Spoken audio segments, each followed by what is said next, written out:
भाई जो अपेक्षा होती है, जो आपकी जो खासतौर से राजनीति में जो बहुत पॉजिटिव नहीं है, आशावादी नहीं है, वो राजनीति नहीं कर सकता। जिसकी जमानत जब्त होने वाली है वो भी कहता है, बताता है गणित कि हम कैसे जीतने वाले हैं। तो विपक्ष एक होगा, ये तो मतलब ऐसी बात है कि जिस पर यकीन करना बड़ा कठिन है।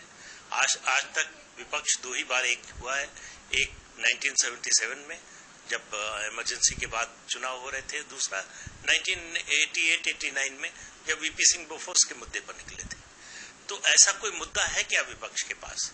नरेंद्र मोदी इस देश के अकेले प्रधानमंत्री हैं जो अपने निर्वाचन के, अपने कार्यकाल के 90वें साल में भी पहले से ज्यादा लोकप्रिय हैं। आप नेहरू जी को छोड़ दीजिए तो बाकी किसी भी प्रधानमंत्री का कार्यकाल उठाकर देख लीजिए, चाहे इंदिरा गांधी हो, राजीव गांधी हो और या अटल जी हो, किसी को भी देख लीजिए, वो तीसरे साल आते आते उनकी पॉपुलैरिटी का ग्राफ गिरने लगता है। नरेंद्र मोदी का ग्राफ बढ़ रहा है। 2014 में जितनी सीटें वोट मिले थे उससे ज्यादा 2019 में मिले।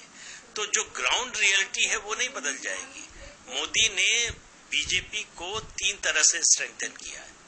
एक, सामाजिक समीकरण की दृष्टि से बीजेपी जाति की जैसे ही राजनीति आती थी मात खा जाती थी, तो उन्होंने जातीय समीकरण, सामाजिक समीकरण जो है उसको ठीक किया।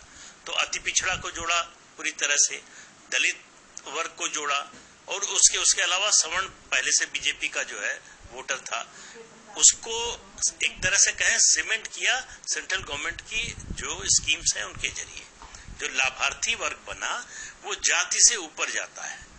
अब उसके ऊपर जो है राष्ट्रवाद, बीजेपी का जो वैचारिक आधार है, और फिर मोदी की पॉपुलैरिटी और विश्वसनीयता, इसका कोई मुकाबला करेगा, इसका तोड़ लेकर आएगा, तब विपक्ष मुकाबले की बात करेगा।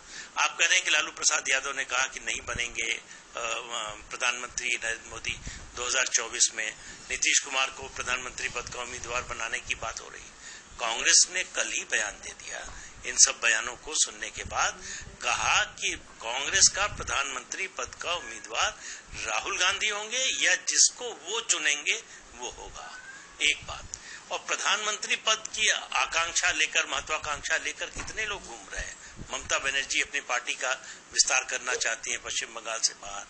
के चंद्रशेखर राव घूम ही रहे हैं, अलग अलग मुख्यमंत्रियों से, नेताओं से मिल रहे हैं। उसके अलावा जो है आप अरविंद केजरीवाल को देख ही रहे हैं, अकेली रीजनल पार्टी है जिसकी 2 राज्यों में सरकार है। और कोई देश में चाहे जितनी बड़ी पार्टी हो, चाहे जितना पुराना नेता हो, किसी रीजनल पार्टी की 2 राज्यों में सरकार नहीं है। तो अरविंद केजरीवाल क्यों नीतीश कुमार को मान लेंगे प्रधानमंत्री पद का उम्मीदवार? और प्रधानमंत्री पद का उम्मीदवार बनने के लिए आपका कोई आधार होना चाहिए। नीतीश कुमार की पार्टी बिहार में ही, पूरे देश की बात छोड़ दीजिए, बिहार में ही 3रे नंबर की पार्टी है। तो पिछली बार आपको 18 सीटें मिली थी लोकसभा की लड़ने के लिए। अब महागठबंधन में आप गए हैं तो सीटें और कम होने वाली हैं। जो आपके सिटिंग एमपी हैं उनकी सीटें आपको काटनी पड़ेंगी, उनके टिकट काटने पड़ेंगे।